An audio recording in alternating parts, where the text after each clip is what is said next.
আসসালামু আলাইকুম। আজকে থেকে আপনাদের জন্য আমি বাংলা জব ক্লাস এটা শুরু করতে যাচ্ছি। এটা একদম বেসিক থেকে অ্যাডভান্স লেভেল পর্যন্ত আমি পড়ানোর চেষ্টা করব। আর বাংলা জবের জন্য যতটুকু পড়া দরকার, এটার জন্য আমাদের প্রথমে একটা সহায়ক বই কিনতে হবে।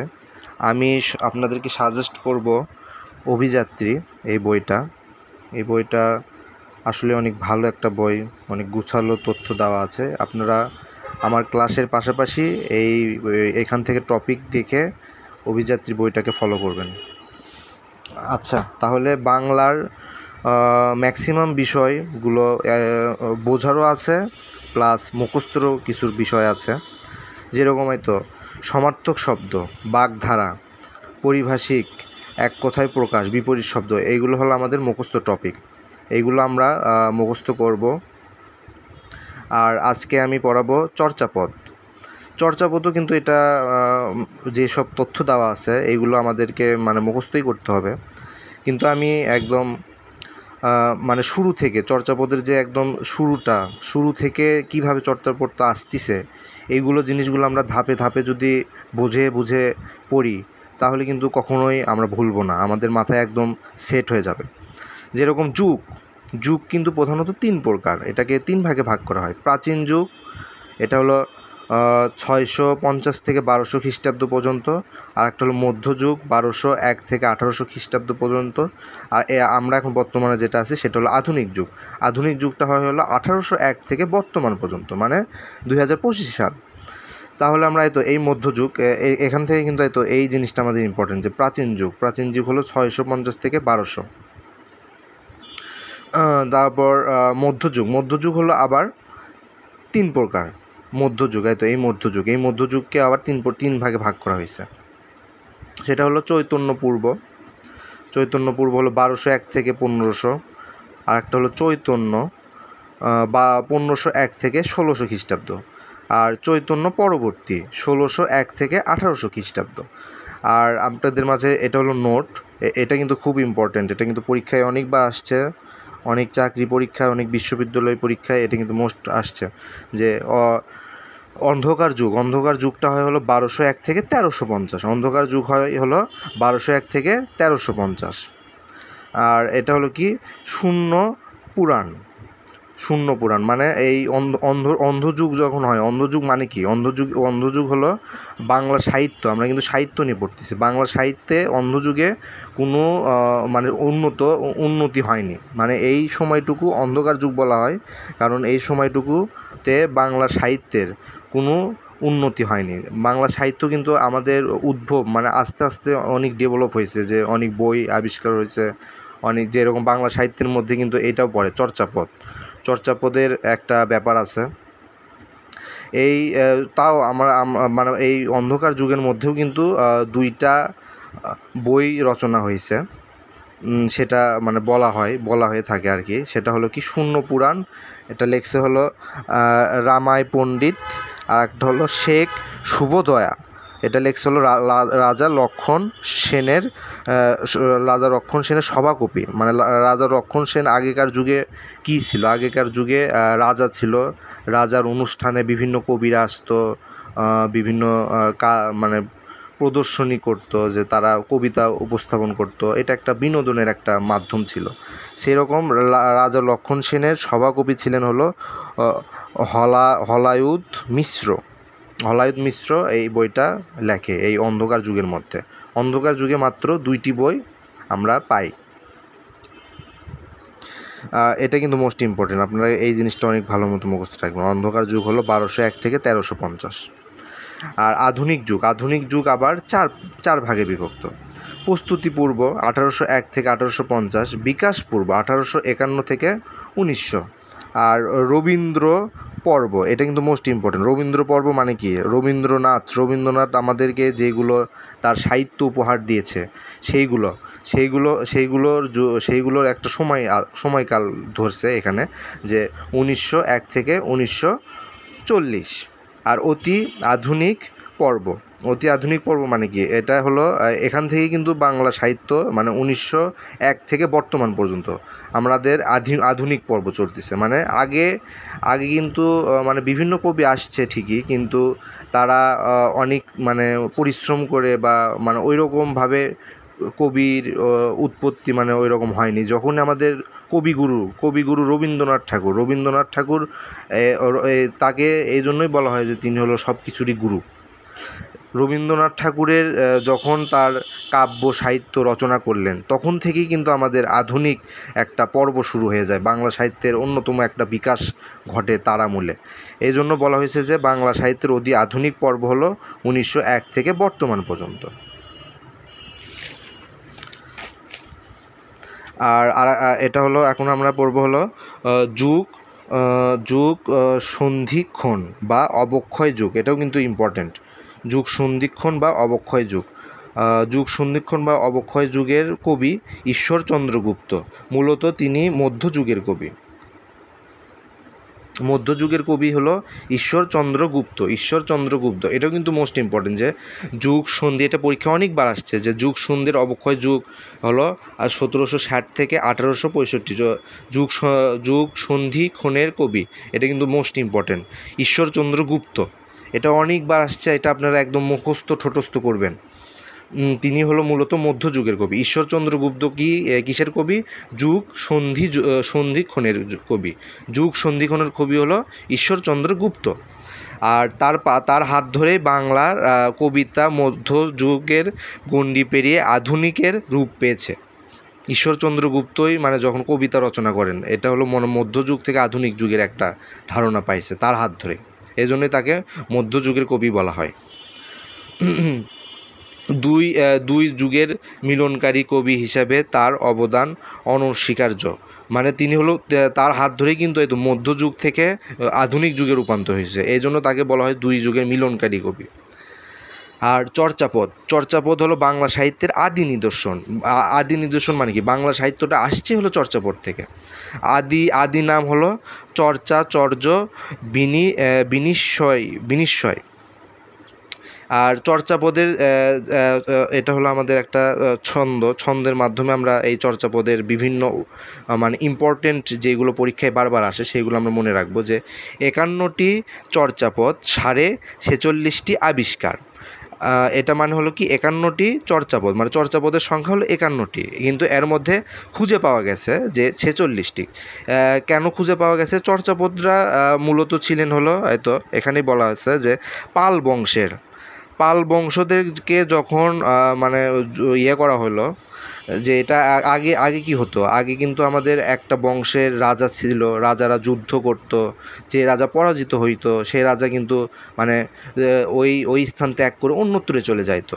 ঠিক এইরকম হলো পাল বংশরা যখন তাদেরকে যখন বিতাড়িত করলো, তখন হলো তারাই হলো চর্যাপদের একটা মানে আবিষ্কার করছে।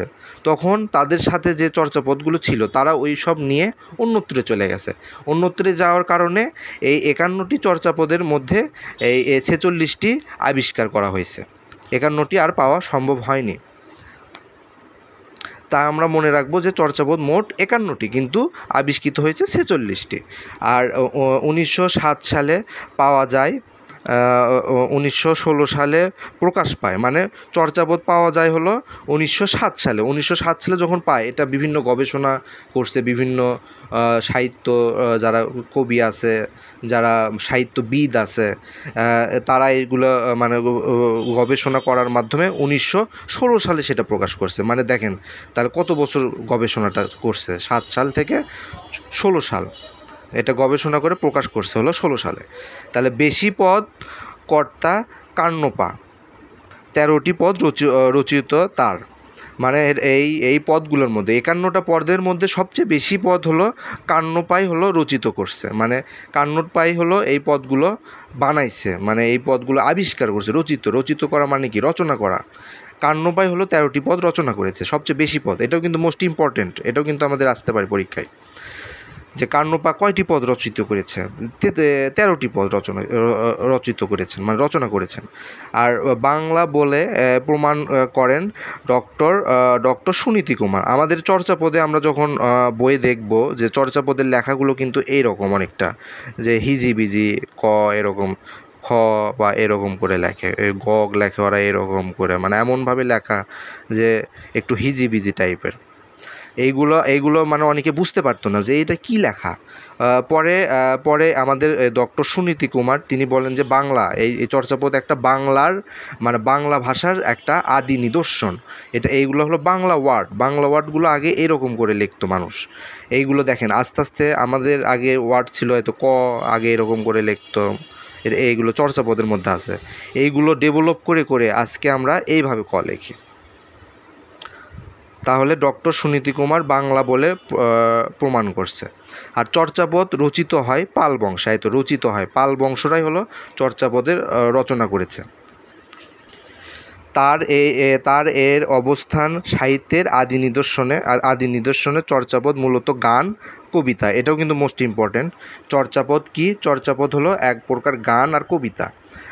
আগের দিনে আমি একটু আগে যে বললাম যে রাজাদের মানে বিনোদন দেওয়ার জন্য কবি থাকতো, তারা ওই চর্যাপদের মাধ্যমেই এইগুলো রচনা করে গান শুনাইতেন, কবিতা আবৃত্তি করতেন।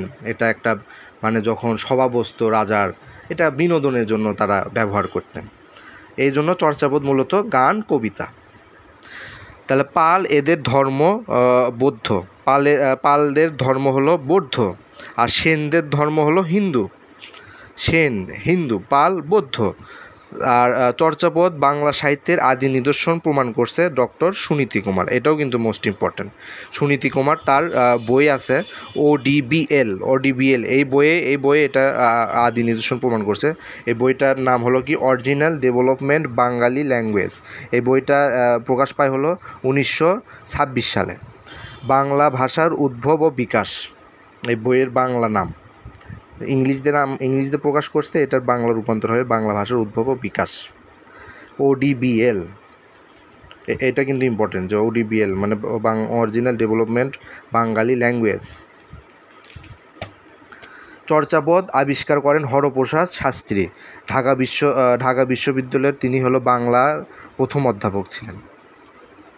এটাও ইম্পর্টেন্ট, হরপ্রসাদ শাস্ত্রী। আমি যেগুলো আন্ডারলাইন করে রাখছি এগুলো কিন্তু খুব ইম্পর্টেন্ট, এগুলো আপনারা ঠোঁটস্থ একদম মুখস্থ করে ফেলা দেব।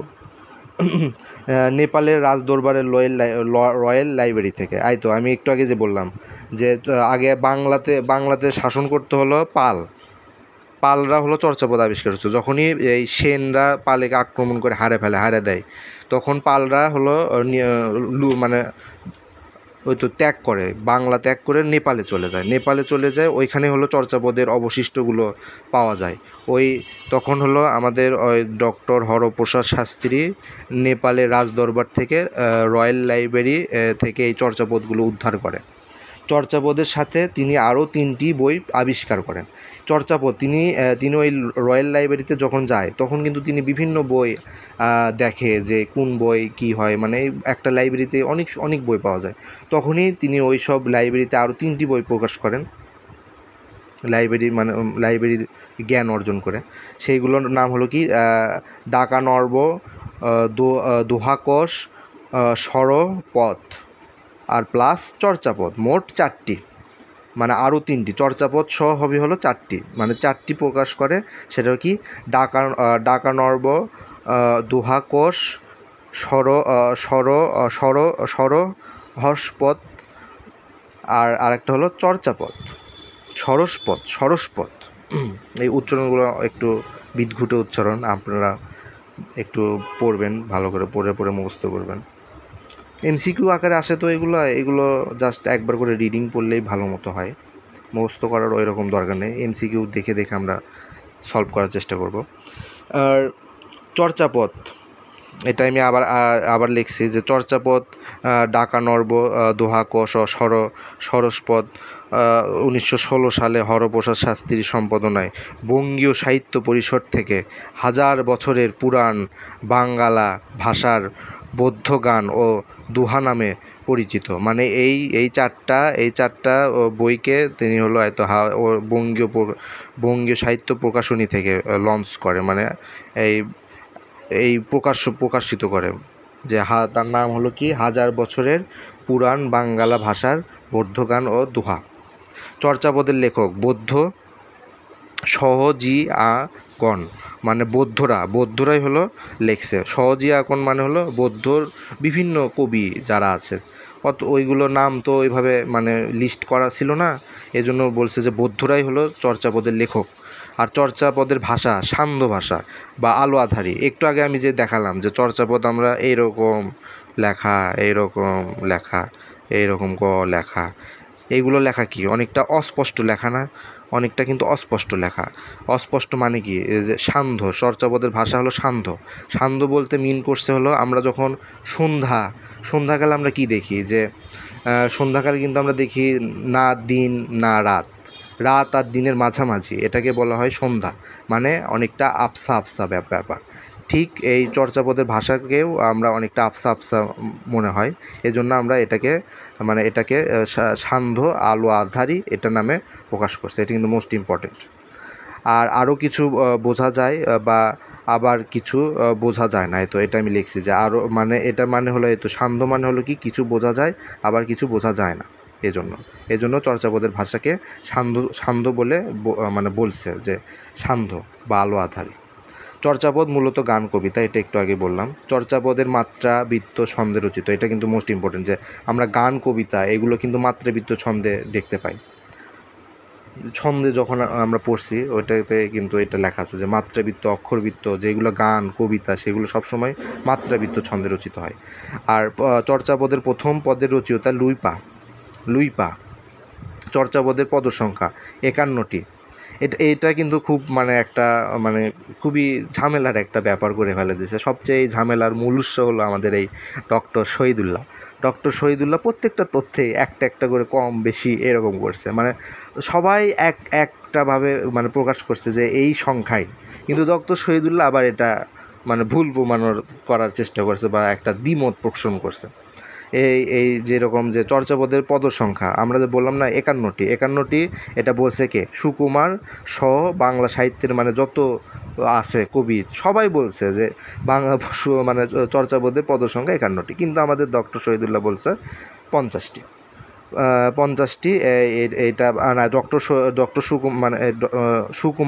সুকুমার সেন এই 51টি বলার পিছনে তার এই বইটার মাধ্যমে প্রমাণ করছে। এই বইয়ে প্রমাণ দিছে বাংলা সাহিত্যের ইতিহাসে, যে এই বইয়ে প্রমাণ দিছে যে 51টি চর্যাপদ। কিন্তু আবার ডক্টর শহীদুল্লাহ তার বুদ্ধির মিষ্টি সংস এই বইয়ের মাধ্যমে আবার বলছে, প্রমাণ করে দিছে যে 50টি।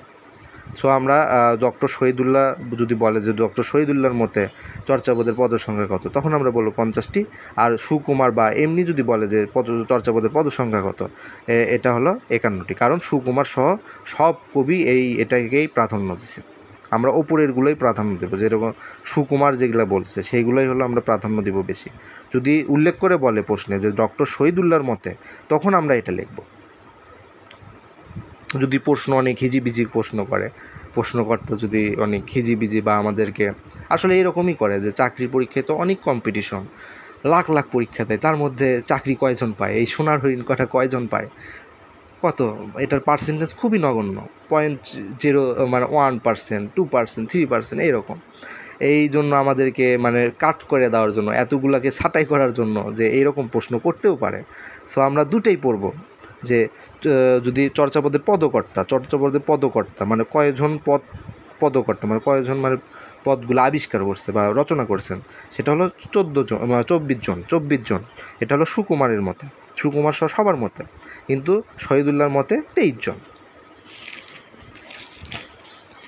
চর্যাপদের সময়কাল, এটাও কিন্তু শহীদুল্লাহ একটু করছে, যে 950 থেকে 1200, এটা হলো চর্যাপদের সময়কাল, এই সময়ের মধ্যেই চর্যাপদ রচনা হয়েছে।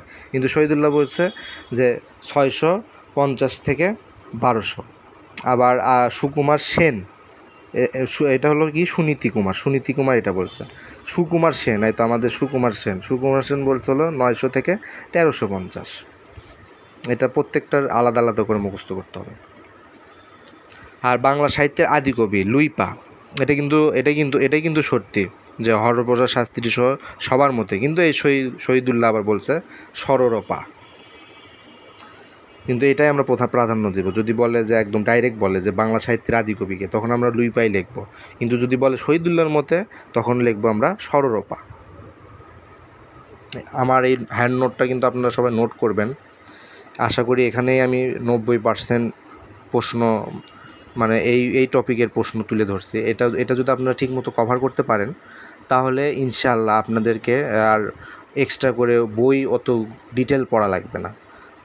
আর একটা পরীক্ষা দিতে যাবেন চাকরির, তখন আমার এই নোটটা ফলো করে আপনারা ইজিলি চলে যেতে পারেন, নির্দ্বিধায় চলে যেতে পারেন, অনেক প্রশ্ন কমন আসবে। চর্যাপদের এটা খুব ইম্পর্টেন্ট। চর্যাপদের পদকর্তার মধ্যে মহিলা কবির ধারণা করা হলো কুক্কুরিপা। এটা কিন্তু মোস্ট ইম্পর্টেন্ট, এটা কিন্তু অনেক পরীক্ষায় আসছে যে কুক্কুরিপা মহিলা কবি। চর্যাপদের মহিলা কবিকে কুক্কুরিপা। চর্যাপদে বেশি পদ রচনা করেন কে? কান্নপা, 13টি, এটা একটু আগে পড়ছি। আর দ্বিতীয় সর্বাপেক্ষা রচনা করছে ভুসুকুপা, 8টি, এটাও ইম্পর্টেন্ট। ভুসুকুপা দ্বিতীয়, মানে কান্নপার পরে সবচেয়ে বেশি পদ রচনা করছে ভুসুকুপা। চর্যাপদে যে পদগুলো পাওয়া যায়নি, 24 নম্বর পদ পাওয়া যায়নি, 25 নম্বর পদ পাওয়া যায়নি, কান্নপা এটা তাই বলছে, কান্নপা এটা আবিষ্কার করছে 24 নম্বর পদ। 25 নম্বর পদ তদ্রিপা, এটা হলো তদ্রিপা রচনা করছে। 48 নম্বর পদ কুক্কুরিপার এই পদটাও পাওয়া যায়নি, এই 3টা পদ পাওয়া যায়নি। 23 নং পদের শেষাংশও পাওয়া যায়নি। 23 নং পদ মানে অনেকগুলো, মানে ওইগুলো অবশিষ্ট অংশ পাওয়া যায়নি 23 নম্বর পদের। আর 11 নং পদের ব্যাখ্যা সহকারে পাওয়া যায়নি, 11 নং পদেরও ব্যাখ্যা সহকারে পাওয়া যায়নি। এইগুলো আমাদের ল্যাকিংস, এইগুলো আমরা পাইনি। চর্যাপদের সংস্কৃত টিকাকার মুনি দত্ত। চর্যাপদের মধ্যে প্রবাদ বাক্য 6টি, এটা খুব ইম্পর্ট্যান্ট। বাংলা ভাষার উদ্ভব ও বিকাশ। বাংলা ভাষার উদ্ভব ও বিকাশ হলো ইন্দো ইউরোপীয় থেকে বাংলা ভাষাটা উদ্ভব হয়েছে। আর ইন্দো ইউরোপীয় আবার 2 ভাগে বিভক্ত, কেন্তুম শতম থেকে আবার হয়েছে হলো ইন্দো ইরানীয়, তারপরে আসছে হলো ভারতীয় আর্য, তারপরে হয়েছে হলো গৌড়ীয় প্রাকৃত, তারপরে হয়েছিল গৌড়ীয় অপভ্রংশ, এটা হলো শহীদুল্লাহর মতে। তারপরে হয়েছে হলো বঙ্গকামরূপী, তারপর বঙ্গকামরূপী থেকে 2টা পার্ট হয়েছে অসমীয়া, আর একটা হলো বাংলা। এটা এখন আমাদের প্রশ্ন, এই পুরো 4টা তো ওইভাবে মনে রাখা খুব কঠিন। আমরা শুধু মনে রাখবো এই 3টা, যে বাংলা আসছে কোথায় থেকে? বঙ্গকামরূপী থেকে। তারপরে আসছে হলো কোথায় থেকে? গৌড়ীয় অপভ্রংশ থেকে। তারপরে আসছে হলো গৌড়ীয় প্রাকৃত থেকে। আমরা এই তিনটা মনে রাখবো, যে বাংলা এটা উৎপত্তি স্তর হলো, যদি প্রশ্নে এই 3টার আলাদা আলাদা করে দেওয়া থাকে, যদি গৌড়ীয় প্রাকৃত দেওয়া থাকে তো সেটা দাগাবো। তারপর যদি মানে যে কোনো একটা দেওয়া থাকতে পারে, যে গৌড়ীয় অপভ্রংশ থাকতে পারে, এই 3টা আমরা মুখস্থ করব সিরিয়ালভাবে। আর সাথে এটাও মুখস্থ করব যে বঙ্গকামরূপী থেকে বাংলা সহ আর কোনটা আসছে, সেটা হলো অসমীয়াকে বলা হয় হলো বোন বা ভগ্নী বা সহোদর বাংলা ভাষার। আর জনসংখ্যার দিক থেকে হলো প্রথম ভাষা হলো কি? ইংরেজি। দ্বিতীয় ভাষা হলো মান্দারিন বা চীন। আর হলো বাংলা ভাষা হলো 7ম। এই তথ্যটা হলো পরিবর্তনশীল, এটা কিন্তু চেঞ্জ হয়, জনসংখ্যা কিন্তু চেঞ্জেবল বছরে। এরপর হলো কি অফিসিয়াল দাপ্তরিক দিক থেকে প্রথমে আছে হলো ইংরেজি, আর বাংলা ভাষার অবস্থান হলো 10ম। তারপর শহীদুল্লাহর মতে বাংলা ভাষার জন্ম 7ম শতাব্দীতে, আর ডক্টর সুনীতি কুমারের মতে বাংলা ভাষার জন্ম হলো 10ম শতাব্দীতে। এটা আমাদের এইভাবে মানে উল্লেখ করে দেওয়া থাকবে যে শহীদুল্লাহর মতে বা ডক্টর সুনীতি কুমারের মতে, তখন আমরা এইভাবে অ্যান্সার করব। আর প্রত্যেক ভাষার মৌলিক অংশ, এটা কিন্তু ভাষার মৌলিক 4টা অংশ থাকে, প্রত্যেকটা জিনিসেরই কিন্তু একটা মৌলিক অংশ থাকে, ওই অংশটা দিয়েই কিন্তু একটা জিনিস তৈরি হয়। সেরকম ভাষার মৌলিক অংশ আছে, সেটা হলো কি? ধ্বনি, শব্দ, বাক্য, অর্থ। একটা ভাষার জন্য এই চারটাই জিনিস প্রয়োজন: ধ্বনি, শব্দ, বাক্য, অর্থ। আর ভাষার রূপ কয়টা? ভাষার রূপ হলো 2টি, একটা হলো লৈখিক আর একটা হলো মৌখিক। লৌখিকটা হলো কি? সাধু, চলিত। আর মৌখিক হলো চলিত, আঞ্চলিক বা দাপ্তরিক উপভাষা। আমরা কিন্তু অনেক সময় তো বলি যে উপভাষাটা কি? আঞ্চলিক ভাষা। যেরকম আমাদের জেলা বগুড়া, তারপর রংপুর, নোয়াখালী, বরিশাল, এইগুলো বিভিন্ন অঞ্চল ভেদে যারা যেসব মানুষ তাদের নিজস্ব ভাষা ইউজ করে সেটাকেই বলা হয় হলো আঞ্চলিক ভাষা। আঞ্চলিক ভাষার ইংলিশে বলা হয় হলো ডায়ালেক্ট। এটা কিন্তু মোস্ট ইম্পর্টেন্ট, ডায়ালেক্ট। এটা অনেক পরীক্ষায় আসছে যে আঞ্চলিক ভাষার ইংরেজি নাম বা এটার অনুবাদ কি, এরকম আসছে যে ডায়ালেক্ট। সাধু ভাষার জনক কাকে বলা হয়? ঈশ্বরচন্দ্র বিদ্যাসাগর। এটা খুব ইম্পর্টেন্ট। আর ঈশ্বরচন্দ্র বিদ্যাসাগরকে কিন্তু গদ্যেরও জনক বলা হয়, যে বাংলা গদ্য আছে না, সেটারও জনক বলা হয়। আর সাধু ভাষার রচিত প্রথম গ্রন্থ বেদান্ত, এটা হলো রাজা রামমোহন রায় লেখছে, সাধু ভাষায় রচিত। আর চলিত ভাষার জনক হলো প্রমথ চৌধুরী। চলিত ভাষার রচিত প্রথম গ্রন্থ বীরবরের হালখাতা। এটা খুব ইম্পর্টেন্ট।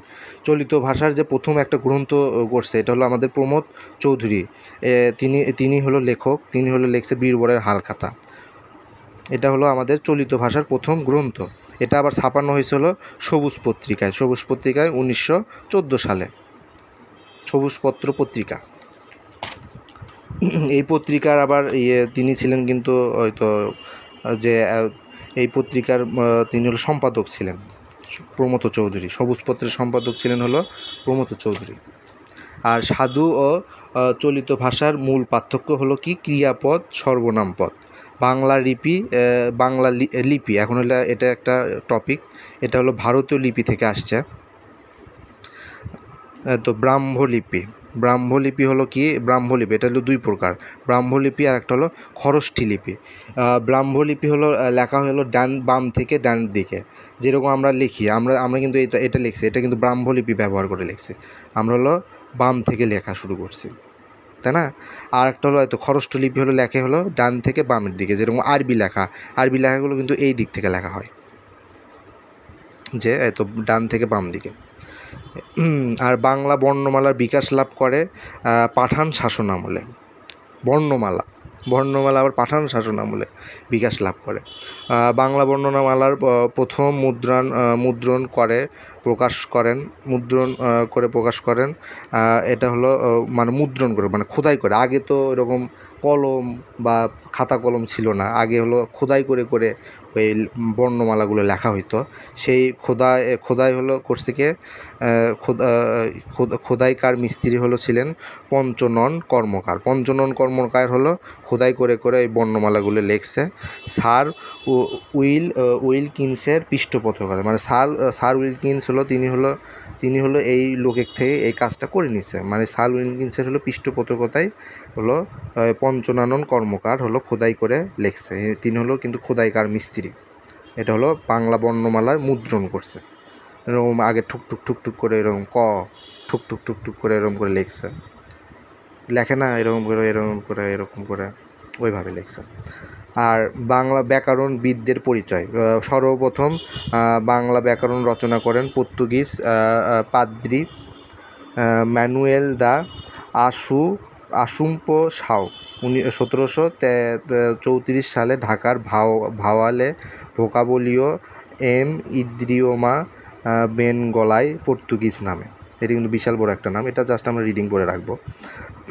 বাংলা মুদ্রণ যন্ত্র না থাকায় পর্তুগালের রাজধানী লিসবন থেকে 1743 সালে রোমান হরফে প্রকাশিত হয়। এটি পূর্ণাঙ্গ ব্যাকরণ গ্রন্থ নয়।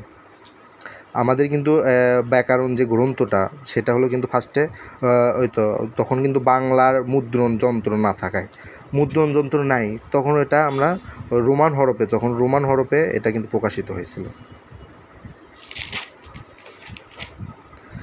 আর এরপরে হলো কি 1778 সালে ইংরেজ লেখক এন.বি. হেলহেড হলো এনবির মিনস হলো মাথানিয়াল, আর বিতে হলো ব্লাসি, তার মানে ওর নাম হলো কি মাথানিয়াল ব্রাসি হেলহেড। পূর্ণাঙ্গ বাংলা ব্যাকরণ রচনা করে, তার মানে কি পূর্ণাঙ্গ বাংলা ব্যাকরণ রচনা করছে কে? এন.বি. হেলহেড, ইংরেজি ভাষায়। আমাদের বাংলা ব্যাকরণটাও কিন্তু আবার ইংরেজি ভাষায় রচিত হয়েছে, কারণ তিনি হলো একজন ইংরেজি লেখক ছিলেন। যে তার নাম কি ছিল, যে এই গ্রামার অফ বেঙ্গলি ল্যাঙ্গুয়েজ, বাঙালিদের মধ্যে সর্বপ্রথম বাংলা ব্যাকরণ রচনা করেন রাজা রামমোহন রায়। তো আমাদের রাজা রামমোহন রায় পরে আসা বাঙালিদের মধ্যে বাংলা ভাষায় ব্যাকরণ রচনা করছে, সেটা হলো 1826 সালে। তার নাম দিয়েছে হলো কি বাঙালি গ্রামার অ্যান্ড ইংলিশ ল্যাঙ্গুয়েজ নামে। এটি পরে কলকাতার স্কুল বুক সোসাইটি সম্বোধনায় 1833 সালে গৌড়ীয় ব্যাকরণ নামে অনুমোদিত হয়। আর ঈশ্বরচন্দ্র ব্যাকরণ কৌমুদী, ঈশ্বরচন্দ্রের ব্যাকরণ মানে ঈশ্বরচন্দ্র একটা ব্যাকরণ বই আবিষ্কার করছে, মানে রচনা করছে, সেটার নাম হলো ব্যাকরণ কৌমুদী। ব্যাকরণ কৌমুদী কার লেখা? ঈশ্বরচন্দ্রের ব্যাকরণ হলো ব্যাকরণ কৌমুদী। এই হলো আমাদের টপিক ছিল। নেক্সট ক্লাসে আমরা ব্যাকরণের আলোচ্য বিষয়ে আরও কিছু ধারণা করব। সবাইকে ধন্যবাদ। এটা হলো চর্চাপদের ক্লাস ছিল, কিন্তু আপনারা একবার দেখে নেন নোট করতে যাতে সুবিধা হয়। আচ্ছা, আমি প্রথম থেকে দিই। অনেকগুলো পেজ, এটা পুরাটাই আপনাদের নোট করে রাখতে হবে, কিন্তু কোনো কিছু বাদ দেওয়া যাবে না। তো এই পেজ, এটা 1 নম্বর পেজ, এটা হলো 2 নম্বর পেজ, আপনারা স্ক্রিনশট দিয়ে রাখবেন। এটা হলো 3 নম্বর পেজ,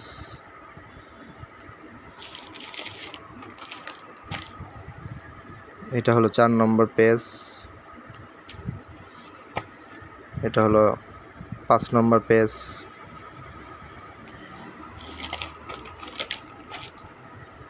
এটা হলো 6, এটা হলো 7,